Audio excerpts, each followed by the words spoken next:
नमस्कार, आप देख रहे हैं TV9 भारतवर्ष। मैं हूं आपके साथ प्रीति रघुनंदन। वॉर जोन से तमाम अहम और बड़ी खबरें इस वक्त आप जानेंगे, लेकिन सबसे बड़ी खबर इस वक्त आ रही है वॉर जोन से। इजराइल और हमास के बीच जंग का आज 64वां दिन है। अब तक आ रही तस्वीरों और आंकड़ों से लग रहा था कि हमास सुरंग में ही दफन होता जा रहा है और अब उसकी सारी ताकत खत्म हो चुकी है, मगर ऐसा नहीं है। 63 दिन से गोला बारूद और IDF के बम का सामना कर रहा हमास बेहद ही विध्वंसक प्लान बना रहा है। सुरंग में भी वो साजिश की जमीन तैयार कर रहा है, क्योंकि आज हमास ने दुनिया के सामने ऐसी तस्वीर जाहिर की है जो न सिर्फ अमेरिका और इजराइल की चिंता बढ़ाने वाली है, बल्कि अब आशंका बढ़ गई है कि 7 अक्टूबर से भी बड़ा हमला हो सकता है। और इसी के साथ ही ब्रेकिंग न्यूज आ रही है। हमास के रॉकेट सेंटर की तस्वीरें सामने आ रही हैं। वीडियो जारी कर हमास का शक्ति प्रदर्शन, जिसकी तस्वीरें देखिए इस वक्त हम आपको दिखा रहे हैं ब्रेकिंग और विजुअल के साथ। M90 रॉकेट लॉन्चर का भंडार देखिए इन तस्वीरों में। 7 अक्टूबर से बड़े प्लान के खुलासे की तस्वीरें हैं इस वक्त। सबसे पहले आप हमास की ताकत का एहसास कराती इन तस्वीरों को गौर से देखिए।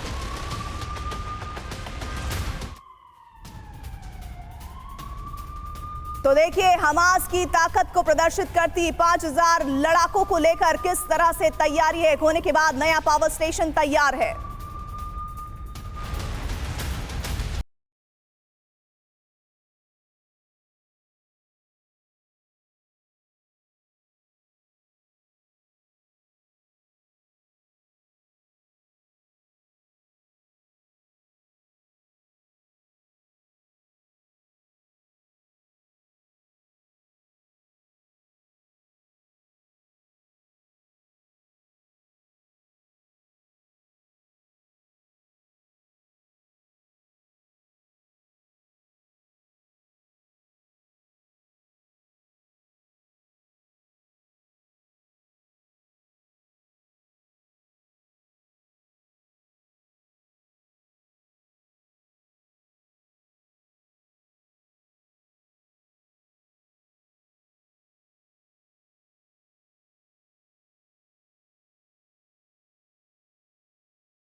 क्या ये तस्वीरें 7 अक्टूबर पार्ट 2 का ट्रेलर है? इस पर लगातार सबकी निगाहें बनी हुई है और इस बीच बड़ी खबर आ रही है। अल-कसाम ब्रिगेड के मिसाइल हमले से जुड़ी हुई जानकारी।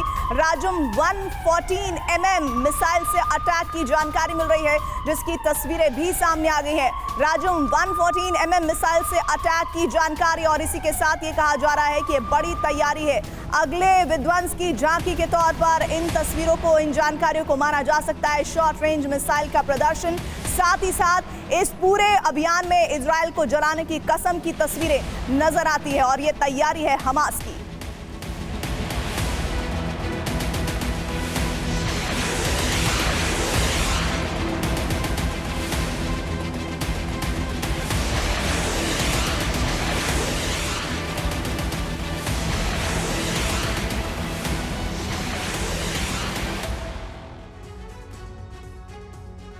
और इस पार्ट 2 वॉर जोन की जो तैयारी हमास की तरफ से हो रही है, इस पर बात करने के लिए हमारे साथ एक बड़ा विश्वसनीय और एक्सपर्ट का पैनल जुड़ा हुआ है। मेजर जनरल अश्विनी सिवाच है, डिफेंस एक्सपर्ट हमारे साथ जुड़ रहे हैं। Air marshal Rajesh Kumar, defence expert हमारे साथ जुड़ रहे हैं, और साथ ही साथ ब्रिगेडियर संदीप थापर हमारे साथ जुड़ रहे हैं। सबसे पहले अश्विनी सिवाच जी, आपसे मेरा सवाल, हमास की ये जो विध्वंसक तस्वीरें जो सामने आई है, क्या आपको लगता है 7 अक्टूबर पार्ट 2 का ये ट्रेलर है?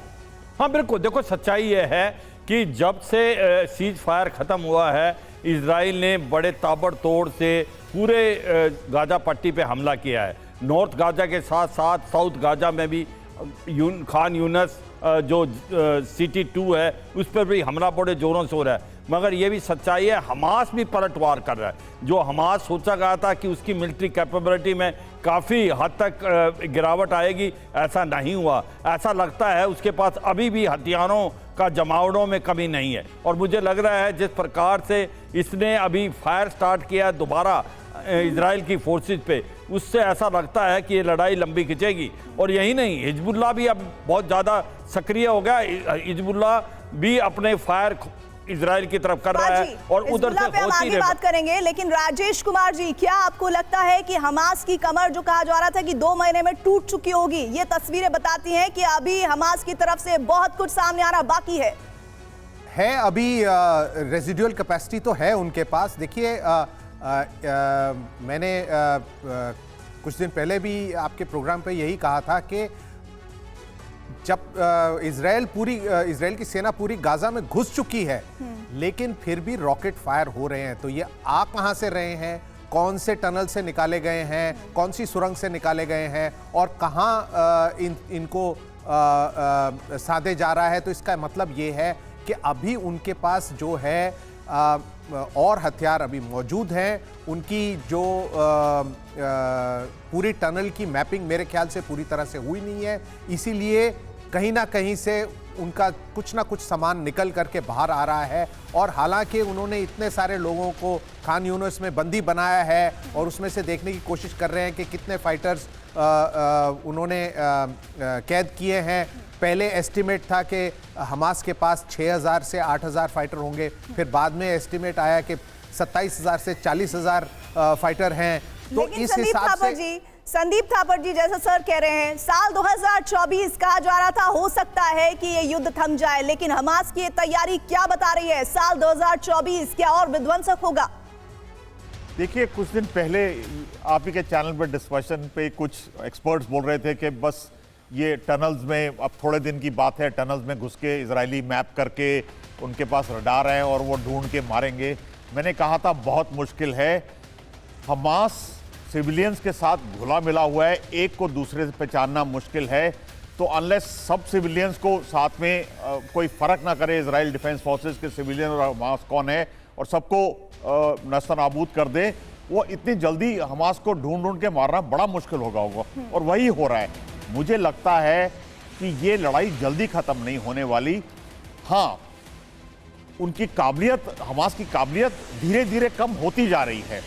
जैसे कि अब उनका कुछ स्टॉक निकल रहा है, लेकिन जिस हिसाब से लड़ रहे हैं उनकी इनफाइनाइट कैपेसिटी नहीं है। ये जो आप कुछ स्टॉक की बात कर रहे हैं, ये जो तस्वीरें हम दिखा रहे हैं, ये कुछ स्टॉक नहीं है। ये बताने के लिए काफी है कि कितना विध्वंसक ये पूरा युद्ध अब आने वाले वक्त में होने वाला है। आप हमारे साथ बने रहिएगा। इधर हमास के हथियार डिपो की खोज को लेकर बड़ी जानकारी आ रही है, वो भी हम आपको बताएंगे। लेकिन इस बीच हमास के शक्ति प्रदर्शन के दरमियान इजरायल ने हमास विनाश का नया प्लान बनाया है। आइए उस प्लान के बारे में आपको बताते हैं। हमास के अंत के लिए आईडीएफ का नया प्लान क्या है, ये जान लीजिए। आईडीएफ ने बताया कि कब तक चलेगा ऑपरेशन।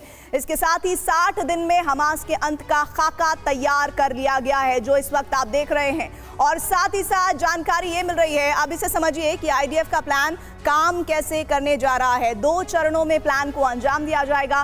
पहला चरण यानी कि पहले 30 दिन में खान यूनिस में होगा, जहां बड़े कमांडर और सुरंग का सफाया करना पहला टारगेट होगा और हमास का जो इंफ्रास्ट्रक्चर है उसे खत्म करने का भी लक्ष्य होगा। अगले 30 दिन में हमास का संपूर्ण सफाया टारगेट पर होगा। लेकिन क्या ये हो पाएगा, ये अपने आप में बहुत अहम होगा। सवाल है कि आखिर इजराइल को ये फैसला क्यों लेना पड़ा है, नया प्लान क्यों बनाना पड़ा है? वजह है अमेरिका का दबाव। इसे समझिए, अब सीज फायर का इंटरनेशनल प्रेशर है और आंतरिक दबाव भी वजह है, और इसी वजह से अब नया प्लान बनाना पड़ रहा है इजराइल को। और इस नए प्लान के साथ ही और भी बहुत सारी जानकारियां हैं जो सामने आ रही है। हमास के हथियार डिपो की खोज और ब्लास्ट को लेकर कुछ तस्वीरें सामने आ रही हैं, वो आपको हम दिखा देते हैं। इन तस्वीरों के जरिए समझिए कि हमास के हथियार डिपो की खोज और ब्लास्ट कैसे किया जा रहा है। हमास के हथियार के डिपो को खोजा जा रहा है और उसके बाद इजराइल टारगेटेड अटैक कर रहा है।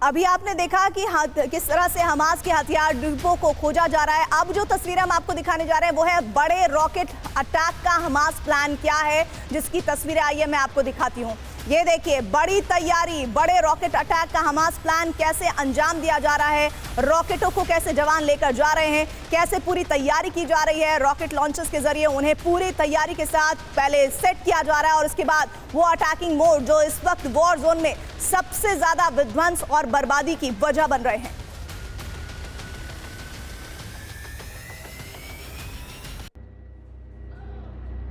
और देखिए, अगली तस्वीरें अब जो दिखाने जा रहे हैं वो है अल कुद्स का इजरायली टैंक पर अटैक।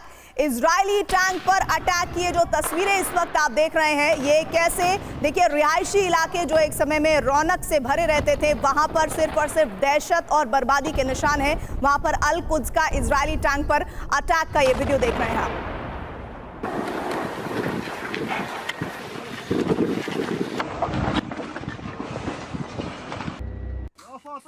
इजरायली सेना पर हमास के साथ साथ हिजबुल्लाह का जो हमला है उसकी तस्वीरें भी आप देख लेने आपके लिए बहुत जरूरी है, जो इस वक्त आपके स्क्रीन पर चल रही है। देखिए, आसमान में धुएं का उबार जो उठता हुआ दिख रहा है, गुबार आपको, वो इजरायली सेना पर हिजबुल्लाह का हमला है। टारगेटेड अटैक हर तरफ, हर जगह से हो रहा है, चाहे हमास कर रहा है या फिर इजराइल की तरफ से किया जा रहा है, हिजबुल्लाह या फिर हमास पर। लेकिन इस वक्त ये जो तस्वीर है वो इजरायली सेना पर हिजबुल्लाह के हमले की है।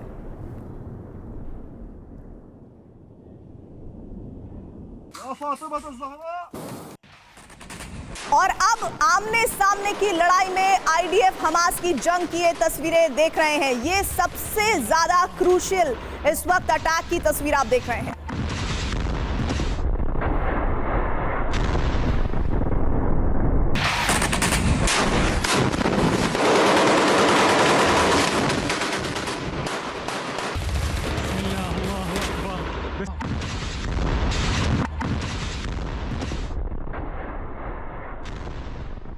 अश्विनी जी, इस वक्त जो हम तस्वीरें अपने व्यूअर्स को दिखा रहे हैं, जो आमने सामने की जंग हो रही है, ये आमने सामने की जंग बता रही है कि अब पिन पॉइंट पर आकर दोनों ही तरफ से युद्ध किया जा रहा है। ये कितना और ज्यादा आने वाले वक्त में खतरनाक होगा? बिल्कुल, बहुत खतरनाक होगा। देखो, अभी ये बिल्टअप एरिया की लड़ाई है। जैसे खान यूनस में भी अगर आप देखो तो चारों तरफ से इजराइल की फोर्स ने उसको घेर लिया है, मगर जब बात आती है बिल्टअप एरिया में आपको अंदर घुसने की बात, तब बड़ा कैजुअलिटी आपकी अपनी भी हो सकती है। और दूसरा जो है, हमास सिविलियंस का इस्तेमाल कर रहा है एज ए ह्यूमन सीड, तो कोलेटरल डैमेज होने का भी बड़ा चांस है। और अगर आप देखें, एक टैंक को दिखा रहे थे, जिस प्रकार से एंटी टैंक मिसाइल से हमास ने उसको बर्बाद कर दिया, ये डर तो बना रहेगा। जब आप बिल्टअप एरिया में जा रहे हैं और फाइटिंग इन बिल्टअप एरिया बहुत मुश्किल होती है, और जो डिफेंडर होता है उसको फायदा होता है, अटैकर के लिए बड़ी ज़्यादा मुश्किल है। मगर जिस प्रकार से एक स्ट्रेटजी बनाई है इजराइल ने, वो काबिल तारीफ है। वो एक प्रकार से पूरे खान यूनस को घेर लिया है, उसको सीज कर दिया है, और अब वो धीरे धीरे चारों तरफ से बढ़ रहे हैं। जो टनल डिफेंसेज हैं जो कि खान यूनस के नीचे फैली हुई हैं, उसके अंदर ये स्पॉन्ज बम का इस्तेमाल करिए इजराइल की फोर्स, और जो वाटर कैनन है उससे भी पानी भरा है जिससे ये बाहर निकले। मगर एक चीज ध्यान रखनी पड़ेगी, कम से कम 1 साल का लड़ने का साधन इनके पास, हमास के पास है। ये अब दिखने लगा है और ये छुपा हुआ है। अभी सर कह रहे हैं कि अभी आने वाले 1 साल तक ये युद्ध चलने वाला है, लेकिन सवाल यहाँ पर ये हो जाता है कि जब जमीन पर, यानी कि आर्मी जब लड़ाई करती है और वायुसेना उसको साथ ही कॉम्प्लीमेंट करती है, ऐसे में सिविलियन कैजुअलिटीज ना हो, ये कैसे तैयार किया जाता है रणनीति में? देखिए, कोशिश तो यही रहती है कि प्रिसीजन टारगेटिंग हो एयर से। और आपने कुछ वीडियोस ऐसे भी देखे होंगे जहां बहुमंजिला इमारत में सिर्फ चौथे फ्लोर को टारगेट किया और चौथे फ्लोर के फ्लैट में ही डैमेज हमें दिखा, बाकी पूरी बिल्डिंग इंटैक्ट रही। तो कई इस तरह के अटैक्स भी हो सकते हैं, लेकिन कोलैटरल डैमेज को जीरो करना तो बहुत ही मुश्किल है। और स्पेशली जब एरियल अटैक है, एरियल अटैक के जो बॉम्ब्स हैं उनका जो चार्ज है, जो वेट है, वो बहुत ज़्यादा है, और उनका जो ब्लास्ट रेडियस है काफ़ी ज़्यादा है। तो उसमें जितने भी लोग रहेंगे उस ब्लास्ट रेडियस में, वो ज़रूर उनको हानि पहुंचेगी। तो कोलैटरल डैमेज बहुत मुश्किल है बचाना। लेकिन मैं फिर भी यही कहूँगा कि इजराइल जितनी एहतियात बरत सकता है वो बरत रहा है और जितना उनसे हो रहा है, जितनी कम कैजुअल्टी हो वो कोशिश कर रहे हैं। और आपने देखा कई मौकों पर सर आप भी कह रहे हैं कि नामुमकिन होता है, लेकिन जिस तरह से अभी जो एआई अटैक की टेक्नोलॉजी पर भी किस तरह से अटैक की प्लानिंग की जा रही है, वो विजुअल भी हमारे पास हैं, वो विजुअल भी हम अपने व्यूवर्स को दिखाएंगे। लेकिन इस वक्त संदीप जी जरा ये बताइए कि जो इस वक्त तस्वीरें इस वॉर जोन से आ रही है, ये इस वॉर को किस ओर ले जाती नजर आती है आपको? देखिए, उससे पहले मैं सिवाय सर की एक बात से एग्री नहीं करता कि साल भर का मसाला हमास के पास होगा। इतना एमिनेशन इकट्ठा करना और स्टोर करना मेरे हिसाब से ना तो जगह है, ना उनकी काबिलियत है, ना वो ला सकते हैं छुपा के इतना ज़्यादा। तो हाँ, होगा 3-4 महीने तक होगा, क्योंकि इजराइल टारगेट भी कर रहा है उनको। और जैसे अभी पकड़ा गया है, ऐसे और भी पकड़े जाएंगे और डिस्ट्रॉय होंगे। तो 3-4 महीने, शायद 6 महीने ज़्यादा, लेकिन साल भर का असला शायद उनके पास ना हो। और दूसरा, तब तक सर बहुत जी, दूसरी बात क्या कह रहे हैं? दूसरी बात देखिए, इजराइल और मैं एयर मार्शल साहब से भी थोड़ा सा वक्त चाहूँगा, क्योंकि इजराइल अभी उस स्टेज पे पहुंच गया है, उसको चिंता नहीं है, अमेरिका उसका साथ दे रहा है। उसने यूएन सिक्योरिटी काउंसिल के उसको वीटो कर दिया है। तो और आज मैं देख रहा था कि उन्होंने एक छोटी सी जगह दी है, तकरीबन 7 किलोमीटर लंबी एयरपोर्ट के पास के, जहां बोला कि ये सेफ जोन है, यहाँ हम आपको हमला नहीं करेंगे, वहाँ चले जाओ। और वहाँ 1 मिलियन, वो उम्मीद करते हैं 1 मिलियन पैलेस्टीनियन चले जाएं, क्योंकि बाकी सब जगह वो ताबड़तोड़ शेलिंग कर रहे हैं और उनको कोई चिंता नहीं है कौन हमास है या कौन दूसरा है, क्योंकि उन्होंने अपनी तरफ से अनाउंसमेंट कर दिया कि सेफ एरिया उधर चले जाइए, हम रिस्पॉन्सिबल नहीं हैं। तो और 18,000 कैजुअल्टी जो आज तक हो चुकी हैं इतने दिन में, वो दिखाती हैं कि जितनी करनी चाहिए उसको सिविलियंस की बात कर रहे हैं। राफा बॉर्डर के पास कुछ आगे ऐसे में कुछ ऐसी जगह बनाई गई है जहां पर वहां कहा जा रहा है कि वहां पर लोगों को सुरक्षित ठिकाना दिया जाएगा, लेकिन ये सब कहने में और ग्राउंड जीरो पर क्या हालात है, बहुत मुश्किल है इसको एग्जीक्यूट कराना। लेकिन अभी कुछ मिनटों पहले हमने आपको इजराइल के 60 दिन वाले नए प्लान का खुलासा किया, लेकिन इजराइल के लिए नए प्लान को अंजाम देना आसान नहीं होगा और इसकी वजह आपको मैं बताने जा रही हूं। दरअसल कल एक ऑपरेशन में आईडीएफ जवानों ने एम्बुलेंस में बैठकर, यानी वेश बदलकर, हमास के बीच से अपने बंधकों को छुड़ाने का ऑपरेशन चलाया, मगर हमास चौकन्ना था और उसने ऑपरेशन को फेल कर दिया। हमास के एक्शन में 2 इजरायली सैनिक बुरी तरह जख्मी हो गए, यानी ऑपरेशन फेल हो गया। यह तब हुआ जब 63 दिन से इजरायली सेना आसमान और जमीनी हमलों से हमास की कमर तोड़ रही है। सवाल है कि आखिर कमजोर पड़ चुके हमास के सामने फिर ऑपरेशन फेल हुआ तो कैसे हुआ, यानी अब भी हमास की शक्ति उतनी नहीं घटी जितनी आईडीएफ या इजराइल सोच रहे हैं। अब तक के ऑपरेशन में अगर हम देखें तो इजराइल ने 5,000 हमास लड़ाके ढेर कर दिए हैं और 25,000 टन से ज्यादा बारूद बरसाया गया है। संभावित 800 में से 500 सुरंगों को ध्वस्त कर दिया गया है। 3 लाख से ज्यादा इमारतें तबाह कर दी गई हैं।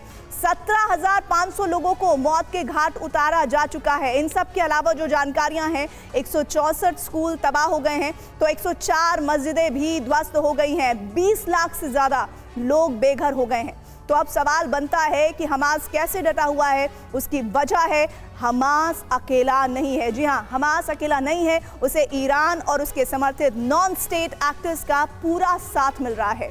हूती और हिजबुल्लाह भी मदद कर रहे हैं। इराक और सीरिया की शक्ति साथ साथ है और यही वजह है कि इजराइल को धमकाने वाला और इजराइल विध्वंस के अपने प्लान से दुनिया को वाकिफ कराने वाला रॉकेट सेंटर का वीडियो जारी किया गया है। अश्विनी शिवाजी, ये जो पूरी कहानी हमने बताई वो बताती है कि हमास अभी बहुत मजबूती के साथ टिका है, लेकिन जिस बात को डिसएग्री दूसरे एक्सपर्ट कर रहे थे उस पर भी रोशनी डालिएगा कि क्या हमास 1 साल तक लड़ पाएगा, जो तस्वीरें अभी तक आई हैं। देखो, सच्चाई ये बात है कि यही गलती इजराइल ने कर दी। उसने ये सोचा कि हमास कभी तैयारी कर नहीं सकता। 2 साल से हमास तैयारी कर रहा था, हथियारों का जमावड़ा बढ़ाता जा रहा था और ट्रकों में जहां पर सामान आना चाहिए वहां हथियार, मिसाइल, रॉकेट आ रही थी और इन्होंने अपने टनल का एक जमावड़ा बना लिया। वहां पर स्कूल के नीचे, हॉस्पिटल के नीचे और मॉस्क के नीचे इन्होंने अपने एक प्रकार आर्मरी और अपने हथियार और अम्यूनिशन रखा। ये अलग बात है कि जो इजराइल के पिन पॉइंट टारगेट में काफ़ी हथियार और अम्यूनिशन भी बर्बाद हुआ है, मगर सच्चाई ये है कि इनके पास इतनी काबिलियत और क्षमता थी कि ये 1 साल तक लड़ने के लिए काबिल थे। वो अलग बात है, इजराइल ने स्पेशली जब से एक सीज फायर हुआ, artificial intelligence pin point target उन्होंने प्राप्त किए अमेरिका से, उनका इस्तेमाल कर रहा है। मगर मैं अभी भी कहता हूँ हमास जो है अभी भी टूटा नहीं है पूरी तरीके से। हो सकता है 60 से 70% उसकी मिलिट्री कैपेबिलिटी में डेंट आया हो, मगर उसके हथियार भी अभी हैं, उसके लड़ाकू भी हैं। ये आपको जाहिर करता है कि इतने दिन के बाद भी इजराइल बड़ी कोशिश कर रहा था कि वो अपने होस्टेजेस को छुड़ाए, और उसके बावजूद भी ये जो होस्टेजेस छुड़ाने का काम था, इनको मालूम है हमास को कि इजराइल बहुत अच्छा है होस्टेज छुड़ाने में, उन्होंने उनको अलग अलग बांट रखा है, और जो ऑपरेशन इजराइल ने किया उसको हमास ने फेल सर, आप रुक जाइए, मैं आपको एक और बात बताने जा रही हूँ जो बहुत इंपॉर्टेंट है, जिससे मैं आप लोगों की राय इस पर भी लेना चाहूंगी। सर देखिए, एक बात है वो ये कि हमास की जो प्लानिंग है वो ऐसे तबके को आड़ या ढाल बनाकर करने की है, जिसकी तस्वीरें अब मैं अपने व्यूअर्स को दिखाने वाली हूं। स्कूल में छिपे हमास पर हमला करती काफिर ब्रिगेड की तस्वीरें मैं दिखाना चाहती हूं। एक बात ये समझ लीजिए, हमास जिस तरह से आपने शुरुआत में देखा अस्पताल के भीतर अपने बेसिस बनाता है, अब वो स्कूल में छिपा हुआ है और उस पर किस तरह से काफिर ब्रिगेड अटैक करती हुई दिख रही है। ये भी तस्वीरें देखिए, सिविलियंस को आखिर टारगेट एक ढाल की तरह बनाने का मकसद साफ नजर आता है कि हमास सिर्फ और सिर्फ अपने इरादे को लेकर आगे बढ़ना चाहता है, उसे बाकी किसी से कोई मतलब नहीं है।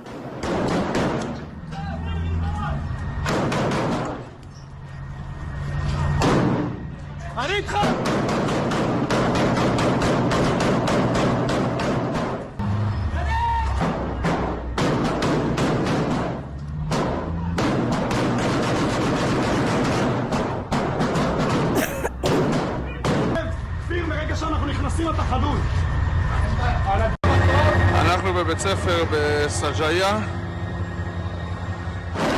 פה אתמול הייתה התקלות, כאן הורדנו מחבל.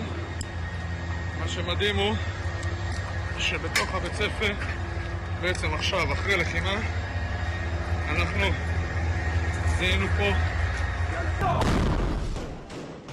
पहले वहीं घुसते हैं हमास के लड़ाके, फिर उसी को नेस्तो नाबूद किया जाता है, फिर एक तरह से ऑपरेशन चलाया जाता है खोजबीन का।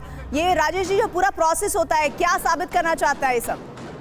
देखिए, जैसे मैंने पहले कहा, अभी उनके पास रेजिडुअल कैपेसिटी है, और ये जो होस्टेज का जो ऑपरेशन फेल हुआ है वो लाजमी था। देखिए, अगर पता भी है कि होस्टेजेस यहाँ पे हैं, उनके पास पहुंचना, क्योंकि उनके चारों तरफ 3-4 लेयर की सिक्योरिटी है, तो उनके अंदर जाना मतलब उनको डिसीव करना, पहले अंदर घुसना बिना उनकी शक हुए, ये मुश्किल काम है। उन्होंने कोशिश ज़रूर की, और एक रिपोर्ट के मुताबिक एक होस्टेज की जान भी जा चुकी है इस ऑपरेशन के दौरान। तो हो सकता है कि होस्टेज ऑपरेशन सक्सेसफुल ना हुआ हो, लेकिन ये जो हमास का तरीका है स्कूल में घुसना, सिविलियन पॉपुलेशन को आगे करना, और जैसे बाकी एक्सपर्ट्स ने भी बताया कि उनके पास, और आपने भी कहा कि इनके पास सपोर्ट है ईरान का, मैं कहता हूँ लोकल पॉपुलेशन का भी बहुत ज़्यादा सपोर्ट है।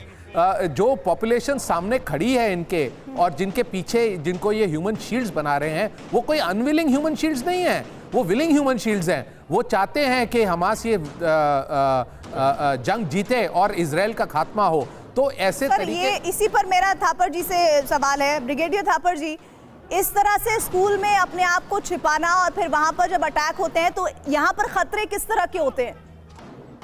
देखिए, यहाँ खतरा दोनों पार्टी को होता है। जो स्कूल के अंदर छुपी है उसने वैसे तो अपना एग्जिट चुना होता है कि मैं यहाँ, अगर जो प्रेशर ज़्यादा बढ़ जाएगा तो मैं यहाँ से हम यहाँ से निकल जाएंगे। लेकिन अगर अटैकर ने उस साइड में उसको सील कर दिया या ब्लॉक कर दिया, तो आप एक कवर की तरह बन जाते हैं कि आप अंदर फंस गए हैं, और अटैकर अगर पूरे बिल्डिंग को डिस्ट्रॉय करता है तो आप भी साथ में डिस्ट्रॉय होंगे। अटैकर के लिए प्रॉब्लम ये होती है कि वो खुले में होता है, जबकि जो अंदर डिफेंडर है वो दीवारों के पीछे छुप के और खिड़कियों से फायर कर सकता है, ऊपर से भी फायर कर सकता है। और अटैकर को तो खुले से जाना है, तो वो वल्नरेबल होता है काफ़ी हद तक, जब तक कि वो एक एंट्री ना पकड़ ले। एक बार एंट्री हो जाए फिर वो दोनों तकरीबन बराबर पोजीशन पे आ जाते हैं और फिर डिपेंड करता है कि किसके पास ज़्यादा नफरी है या ज़्यादा हथियार हैं जो कि दूसरे के ऊपर हावी हो सकता है। तो ये बैटल बहुत मुश्किल है। सबसे ज़्यादा खतरनाक, सबसे ज़्यादा कैजुअलिटी इसी में होती हैं, क्योंकि आप जब किसी एरिया को खाली करते हैं तो उसको पकड़ के भी रखना पड़ता है, क्योंकि दोबारा से वो फिर अगर उसको खुला छोड़ देंगे तो दोबारा से फिर आके वो उसके ऊपर बैठ जाएगा कोई ना कोई, तो आपको फिर से तंग करेगा, खुद उसको फिर से कैप्चर करना पड़ेगा। तो ये बिल्टअप एरिया की लड़ाई हमारे डिफेंस में बोलते हैं कि सबसे मुश्किल लड़ाई है। लेकिन एक बात तो है, वो ये कि अभी तक आईडीएफ की तरफ से, इजराइल की तरफ से इस तरह के फेस टू फेस जो वॉर्स हो रही हैं या टारगेटेड अटैक जो रहे हैं, उसमें इजराइल की सेना को कम नुकसान हो रहा है। क्या इसकी वजह रणनीति है? ये जो डेटाज इजराइल की तरफ से सामने आ रहा है, ये भी अपने आप में बहुत अहम होगा समझना कि कैजुअलिटीज सिविलियंस की नहीं बल्कि जो उसके आर्मियंस हैं उनकी बहुत कम कैजुअलिटीज की जानकारी आ रही है, जो अपने आप में बहुत बड़ा सवाल भी है। इधर इजरायली टैंक पर तेज रफ्तार रॉकेट अटैक की तस्वीरें आपको दिखाने जा रही हूं। इजरायली टैंक पर तेज रफ्तार रॉकेट अटैक की तस्वीरें, ये देखिए, ये टैंक और उसके बाद तस्वीरें।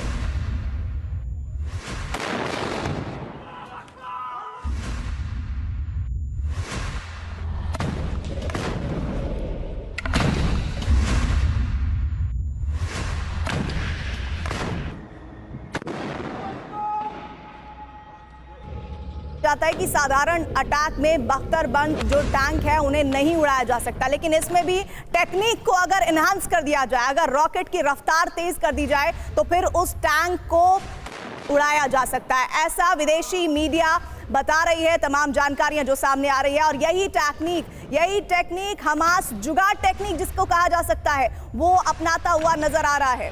और देखिए, मेरे साथ लगातार जो पैनल जुड़े हुए हैं वो एक बात साफ तौर पर कह रहे हैं, वो ये बताने की कोशिश कर रहे हैं कि किस तरह से इस युद्ध में आने वाले वक्त में और विध्वंस होने जा रहा है। मेजर जनरल अश्विनी सिवाज जी, सर, ये जो टेक्निक हमास, जिसे हम जुगाड़ टेक्निक भारत में उस नजरिए से समझे, तो क्या आपको लगता है वही अपना रहा है या फिर स्ट्रैटेजी कुछ और भी हो सकती है बिहाइंड द कैमरा? देखो, ये सच्चाई है कि जब भी आप बिल्टअप एरिया में लड़ाई लड़ रहे हैं, टैंकों का बहुत बड़ा एक प्रकार से मायने होता है, मगर टैंक वल्नरेबल भी हैं। अगर टैंक को एंटी टैंक वेपन से बर्बाद किया जाए तो फिर वो बड़ा मुश्किल हो जाता है उसका बचना। और अगर आप देखें, रशिया यूक्रेन वॉर में भी यूक्रेन ने ऐसा ही किया था रूस के टैंकों के साथ, तो ये एक डर है। मगर इजराइल एक बहुत अच्छा काम कर रहा है। इजराइल काउंटर फायर करता बार बार, जब भी टैंकों को उस इलाके में नहीं लेके जाता जहां पर जमावड़ा गांव का ज़्यादा है, वो बाहर से ही करता है, उसके बाद इन्फेंट्री उसकी अटैक करती है। और अगर आप देखें कि टनल डिफेंस को भी मुझे लगता है इजराइल से ज़्यादा कोई बेटर टेकन नहीं कर सकता। जैसे वो स्पॉन्ज बम का इस्तेमाल किया है, वाटर कैनन, और हमास के जो लड़ाकू हैं जो नीचे छुपे हुए हैं उनको फोर्स कर रहे हैं वो बाहर निकलने के लिए और फिर मारते हैं। तो मुझे लगता है ये लड़ाई जो है बड़ी टेक्निकल हिसाब से चल रही है। इजराइल बड़े फूंक के चल रहा है। हाँ, ये सच्चाई है कि इजराइल के कुछ टैंकों को बर्बाद किया है shoulder fire anti tank weapon जो हमास के पास हैं, जो उसको ईरान से मिले हुए हैं। और इसने ये एक बहुत बड़ा गेम चेंजर हो सकता था, मगर इजराइल ने अपनी टैक्टिक चेंज की है। इजराइल अपने टैंकों को बिल्टअप एरिया के नज़दीक नहीं ले जा रहा, अपना इन्फेंट्री का इस्तेमाल कर रहा है। और जो लड़ाकू हैं जो छुपे हुए हैं हमास के, चाहे वो स्कूल में, हॉस्पिटल में या मॉस्क में, उनको मार रहा है। और कहीं ना कहीं कोलेटरल डैमेज कम करने की अभी भी उसकी कोशिश है। कितना सक्सेसफुल होता है वो टाइम बताएगा। कोशिश हो रही है। लेकिन ब्रिगेडियर संदीप थापर, मेरा सवाल आपसे ये है कि हैंड हेल्ड लॉन्चर का इस्तेमाल किया जा रहा है क्या इस तरह की गलियों में जाकर? आपको लगता है कि ये टेक्निक अपनाई जा रही है टैंक्स को ध्वस्त करने में? एंटी टैंक की बात कर रहे हैं जी। देखिए, ये एंटी टैंक वेपन काफ़ी इफेक्टिव होते हैं दो तरीके से। एक, अगर ये टैंक के ट्रैक पे टारगेट करें तो वो ट्रैक को तोड़ देते हैं, तो टैंक वहीं पे रुक जाता है, वो चल नहीं सकता। दूसरा, अगर डायरेक्ट हल के ऊपर लगता है तो वो पियर्स करके फटता है और अंदर जो टैंक के अंदर 30-40 राउंड एमिनिशन भी होता है, बड़े राउंड होते हैं, तो वो अगर फटे तो पूरा टैंक बर्बाद हो सकता है। अंदर के आदमी लोग तो 2-3 जो होते हैं वो तो जाएंगे ही। तो टैंक अगर हरकत नहीं कर रहा, मूव नहीं कर रहा, उसका ट्रैक टूट गया है, तो वो एक बड़ा लाचार जैसे हो जाता है, खड़ा हो जाता है और अपने आप को प्रोटेक्ट नहीं कर पाता। क्योंकि फिर तो किसी डायरेक्शन से उसको आप टारगेट कर सकते हैं। तो एंटी टैंक वेपन बहुत केपेबल हथियार है टैंकों के अगेंस्ट। सर, क्या ये आपको एंटी टैंक लग रहे हैं इसलिए क्योंकि स्ट्रिंगर मिसाइल जो अफगानिस्तान में कंधे पर रखकर इस्तेमाल की जाती थी, क्या आपको लग रहा है ये आरपीजी जैसा टेक्निक है जिसे अपनाया जा रहा है, ना कि टैंक जो एंटी टैंक जिसका जिक्र हम कर रहे हैं अभी? देखिए, जो ये जो अभी आपने जो पिक्चरें देखी, ज़रूर है कि कुछ टैंकों को टारगेट किया गया है इजराइल में, पर जो आप पूरे अभी तक इस वॉर के स्टैटिस्टिक्स को देखें तो जो total number of tanks destroyed हैं वो काफ़ी कम है। अगर आप यूक्रेन वॉर की तरफ से देखें या अर्बन वॉरफेयर में जितना हम एट्रिशन परसेंटेज जो कैलकुलेट करते हैं उसके हिसाब से ये काफ़ी कम है। और इसका रीज़न ये है कि जो मरकोवा टैंक है वो शुरू से ही डिज़ाइंड अर्बन वॉरफेयर के लिए किया गया है और उसको जो है डिस्ट्रॉय करना इतना आसान नहीं है। और उसके अंदर अगर टैंक भी डिस्ट्रॉय हो जाता है तो क्रू सर्वाइवेबिलिटी जो है वो काफ़ी ज़्यादा है कंपेयर टू रशियन टैंक्स या बाकी वेस्टर्न टैंक्स के। मार्शल राजेश जी, मैं आपके पास आऊंगी, लेकिन एक बहुत इंपॉर्टेंट विजुअल आ गया है। तेल अवीव के आसमान में बाल बाल बचा है यात्री विमान। देखिए, कहते हैं जाको राखे साइयां मार सके ना कोई, ऐसा ही लग रहा है इस विमान को देखकर, ऐसा ही लग रहा है। तेल अवीव जो शुरुआत में सबसे ज्यादा टारगेट पर रहा हमास के, वहां पर देखिए तेल अवीव के आसमान में यात्री विमान जिसमें कहा जा रहा है कि 200 के तकरीबन यात्री सवार थे, बाल बाल इस हमले में बचा है। और ये सबसे क्रूशियल विजुअल इस पूरे युद्ध में नजर आ रहा है जिसमें एक ऐसा विमान जो यात्रियों से भरा हुआ था वो पिन पॉइंट अटैक के बावजूद बाल बाल बच गया।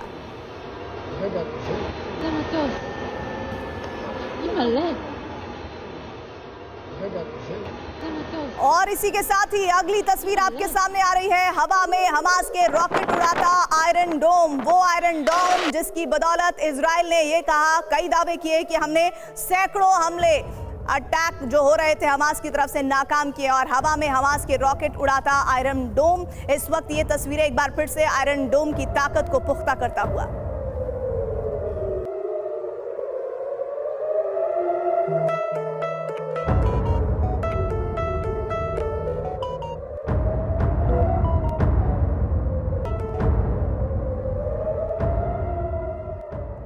और अब देखिए कैसे हमले की योजना बनाती है इजरायली सेना, आपस में बातचीत रणनीतिक स्तर पर, क्योंकि ये पूरी तैयारी है एक ऐसे हमास के साथ। देखिए, मैप के जरिए पूरा इलाका पहले छाना जाता है, किस तरह से गाजा के चाहे उत्तरी भाग की बात कर लें, दक्षिणी भाग की बात कर लें, और सिर्फ गाजा ही नहीं, देखिए लेबनान बॉर्डर की बात करें, हिजबुल्लाह की बात करें, जिन इमारतों को ये गिराते हैं इजरायली सेना वही कंट्रोल रूम बना लिया जाता है और वहीं युद्ध की अगली आगे की रणनीति तैयार करते हुए इजरायली अफसर।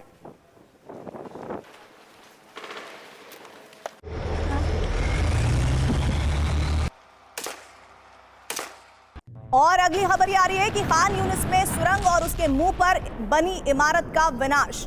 खान यूनिस में जहां पर सुरंग है और उसके मुंह पर ही ये किस तरह से धमाका हुआ है, ये देखिए टॉप एंगल शॉट जिसके जरिए आप समझेंगे कि जोरदार धमाके के साथ वो पूरा का पूरा सुरंग का हिस्सा खत्म हो गया है। और खत्म होने का नामो निशान जब आप ढूंढने की कोशिश करेंगे कि क्या यहाँ कभी कोई सुरंग थी, तो शायद आपको उसका एक जर्रा भी ना मिले कि ये पता लगाने के लिए कि यहाँ कभी कोई सुरंग होगी, क्योंकि ये वो इलाका है जहाँ पर सुरंगों के जरिए ये पूछने की ये पूरी तैयारी के साथ ये कवायद की जा रही है कि इजराइल इस पूरे इलाके को नेस्तो नाबूद कर देना चाहता है। अगली तस्वीरें, हूती के हमलों के खिलाफ यूएस का बड़ा प्लान।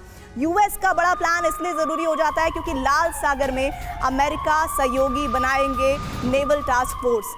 जिस नेवल टास्क फोर्स को लेकर जानकारियां सामने आ रही है, अमेरिका अभी तक चुप था। वो अमेरिका जो लगातार इतने बड़े पैमाने पर अटैक झेल चुका है, उसकी चुप्पी कई मायनों में बहुत अहम है। लेकिन अब खबर आ रही है कि वो नेवल टास्क फोर्स बनाने जा रहा है।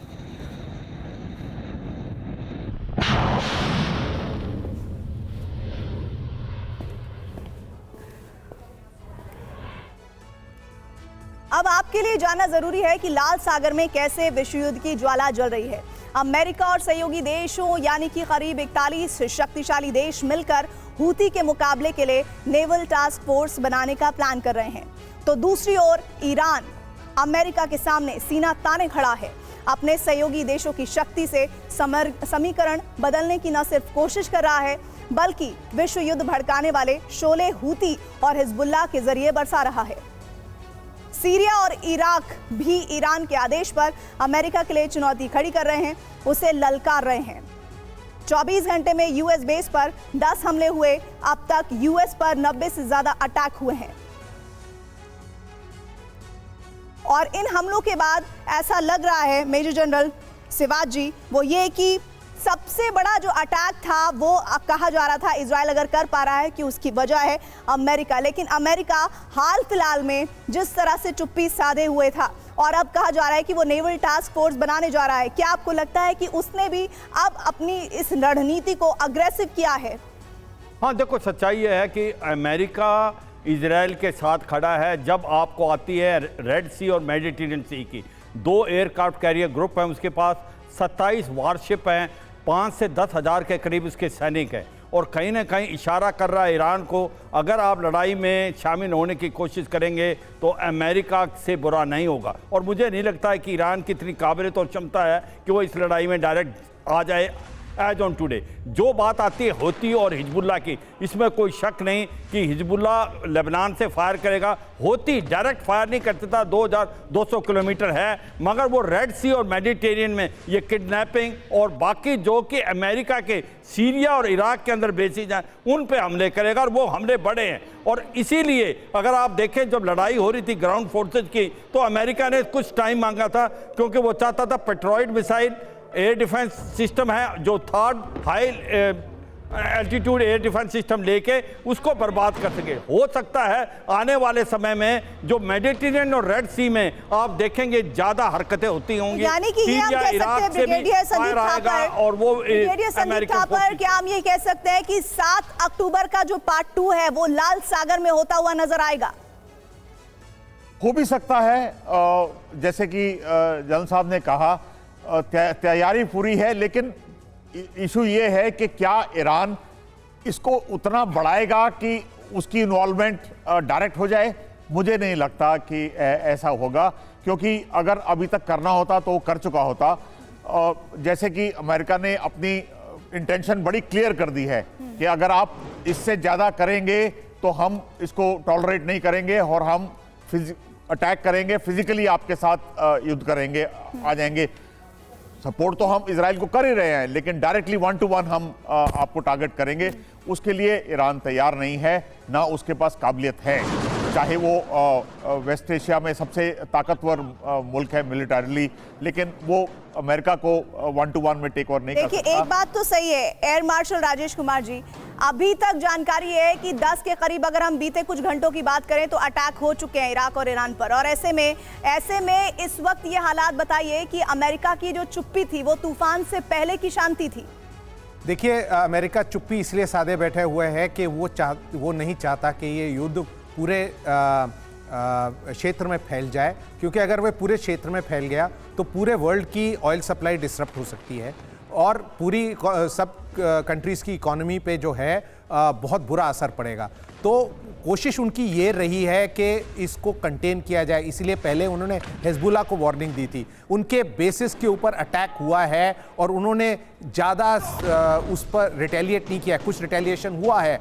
और जो रेड सी में हो रहा है वो चुप्पी साधे बैठे हुए हैं, क्योंकि वो मौका देना चाहते हैं सऊदी अरब को हूती के साथ नेगोशिएशन जो उनकी चल रही है उनमें बाधा ना आए, ताकि रीजन में पूरी शांति बैठी रहे। तो अभी तो वो चुप हैं, लेकिन वो टास्क फोर्स तैयार कर रहे हैं कि अगर ये रीजन चुप ना रहा तो आगे क्या करना है, तो उसके लिए हमको बूट्स ऑन ग्राउंड चाहिए। देखिए, एक करेक्शन मैं करना चाहती हूँ पर एक करेक्शन इराक और सीरिया की बात को लेकर। अभी बीते अगर हम कल की बात करें तो 10 अटैक उस पर हो चुके हैं, लेकिन उससे पहले 90 से ज्यादा अटैक हुए थे। सर, आप अपनी बात को कंक्लूड कीजिए। हाँ, तो देखिए, जो ईरान और सीरिया में जो अटैक हुए हैं और जो बेसिस के ऊपर अटैक हुए हैं उनका थोड़ा बहुत जवाब दिया है अमेरिका ने। एक C-130 के साथ आर्टिलरी शेल भी फायर किया, कुछ पोजीशंस को डिस्ट्रॉय भी किया। तो ज़रूर जहां से उनके ऊपर अटैक हो रहा है उन फोर्सेस को वो न्यूट्रलाइज करने की कोशिश कर रहे हैं, लेकिन वो पूरा फुल फ्लेज्ड जो है ऑफेंसिव इन टेररिस्ट को क्लीन आउट करने के लिए या anti terrorist wide spread operation करने के लिए अभी तक वो तैयार नहीं है। तो जब ये टास्क फोर्स जो उन्होंने तैयार की है, जब ये पास में आ जाएगी और अगर रीजन में ये युद्ध फैला, तब इन ट्रूप्स का जो है इस्तेमाल होगा। और इसके अलावा मैं ये भी आपको बताऊं कि 6000 ट्रूप्स जो हैं अमेरिकन बेस पे ऑन स्टैंड बाय हैं, जो कि फुली किटेड आउट और रेडी टू मूव हैं। और उसके अलावा और भी ट्रूप्स को स्टैंड बाय पे किया गया है। मार्शल राजेश जी, एक बात और कंक्लूड कीजिएगा सर, अभी तक जो ट्रेडिशनल वॉरफेयर था वो इस वॉर के जरिए कैसे बदलता हुआ नजर आता है आपको? देखिए, ये जो अर्बन वॉरफेयर है ये बहुत मुश्किल है, सबको पता है ये बहुत मुश्किल है। और ये जो पूरा रीजन है जहाँ पे आबादी है ये काफ़ी अर्बनाइज्ड है, तो जो भी यहाँ घुसेगा, चाहे वो अमेरिका हो, चाहे इज़राइल हो, कोई भी हो, उसको तकलीफ तो ज़रूर होगी। आप देखिए फलूजा में अमेरिका को कितनी मशक्क़त करनी पड़ी थी। और आप देखिए इज़राइल जो यूक्रेन रशियन वॉर है उसमें भी आप देखिए बहमूत में कितनी लड़ाई हुई थी, अवदीव्का में कितनी लड़ाई हो रही है। तो अर्बन वॉरफेयर जो है वो स्लो ग्राइंड है और उसमें जो है इसीलिए उसको फैलने नहीं देना चाहिए, क्योंकि टोटल कैजुअल्टीज़ बहुत ज़्यादा होंगी, बहुत ज़्यादा विध्वंसक हो जाएगा और पूरे जो वर्ल्ड है उस पर इफेक्ट पड़ेगा। तो मेरे हिसाब से जो रिस्ट्रेंट अमेरिका ने दिखाया है वो सही है इस वक्त के लिए, पर अगर दूसरी पार्टी मानने को तैयार नहीं है तो फिर आगे क्या होगा इसका आगे ही पता चल पाएगा। लेकिन मेजर जनरल सिवाच, इस वक्त जो वॉरफेयर दिख रहा है, क्या ये वर्ल्ड वॉर 3 का आगाज है? मुझे नहीं लगता, अभी तक ऐसा कुछ नहीं है कि ये वर्ल्ड वॉर की तरफ जा रहा है, क्योंकि अमेरिका ने एक बड़ा सेंसिबल स्टेप किया है। और इसी प्रकार से जो मुस्लिम वर्ल्ड है, सऊदी अरेबिया, ओमान और आपके जॉर्डन, ये कोई दाखिल नहीं हो रहा है। ये अभी रीजनल वार के रूप ले रही है कि ये ओनली आप अगर लड़ाई है इजराइल और हमास की है, ज़्यादा से ज़्यादा हौती रेबल लबनान से आ रहे हैं, यमन से आ रहे हैं, और आपके जो हिजबुल्लाह है वो लबनान से आ रहा है। हाँ, ईरान अगर आ जाता इस लड़ाई में तो फिर इस लड़ाई का दायरा बढ़ सकता है, मगर ईरान ना तो आना चाहेगा ना आ सकता है, क्योंकि अमेरिका ने जिस प्रकार से अपने 2 एयरक्राफ्ट कैरियर ग्रुप, 28 शिप्स और 10,000 के करीब जवान रखे हुए हैं, मुझे नहीं लगता कोई भी वर्ल्ड में नहीं चाहता कि ये लड़ाई फैले, क्योंकि ये लड़ाई अगर फैलेगी तो इसकी इम्प्लीकेशन बहुत सीरियस हैं। रशिया यूक्रेन वॉर ने बहुत कमर तोड़ दी है इकोनॉमी की, फूड, फर्टिलाइजर और फ्यूल। ऊपर से अगर यहाँ पर ये लड़ाई बढ़ जाती है और रीजनल, लेकिन एक बात तो है, आप जो कह रहे हैं ईरान ना तो एंट्री करना चाहता है ना करेगा, लेकिन जो लगातार जानकारियां सामने आती रही हैं वो ये कि ईरान ने फुल ऑन इस वॉर को बढ़ाने में मदद की है, जिसके साक्ष्य समय समय पर सामने आते रहे हैं। आप बने रहेगा हमारे साथ। इस बीच खान यूनिस में बमबारी के बाद फील्ड अटैक की तस्वीरें सामने आई है। खान यूनिस का वो इलाका जहां पर बमबारी के बाद फील्ड अटैक हुआ है, फील्ड में अटैक किए, देखिए तस्वीरें इस वक्त आप देख रहे हैं।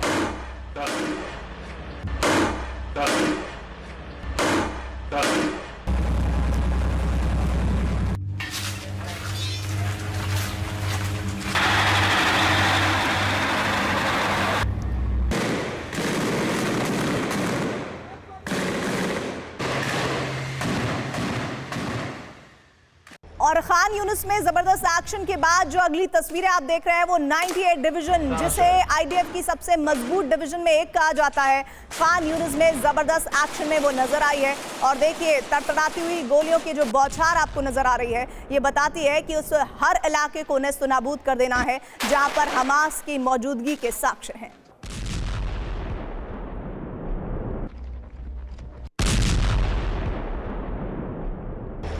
डिवीजन के बाद अगली तस्वीर आपको दिखाने जा रहे हैं। गाजा के भीतर बंकर बम से भीषण विस्फोट की तस्वीरें।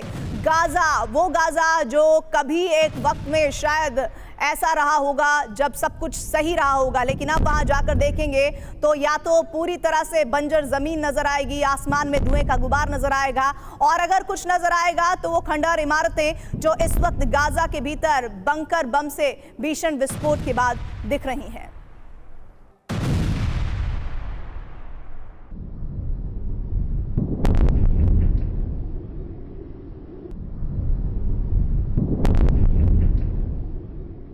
आर्टिफिशियल इंटेलिजेंस जिसको लेकर पूरे दुनिया में इस वक्त चर्चा है। अगली तस्वीर उस अटैक पर आधारित, साउथ गाजा में आई आधारित एयर अटैक की तस्वीरें, जहां पर आपको जवान चलते हुए नजर आएंगे और जैसे ही आइडेंटिफाई होते हैं कि वहां पर कोई ऐसा है जो उस पूरे इलाके में अलग नजर आ रहा है, उसे टारगेटेड अटैक किया जाता है और उसे वहीं खत्म कर दिया जाता है।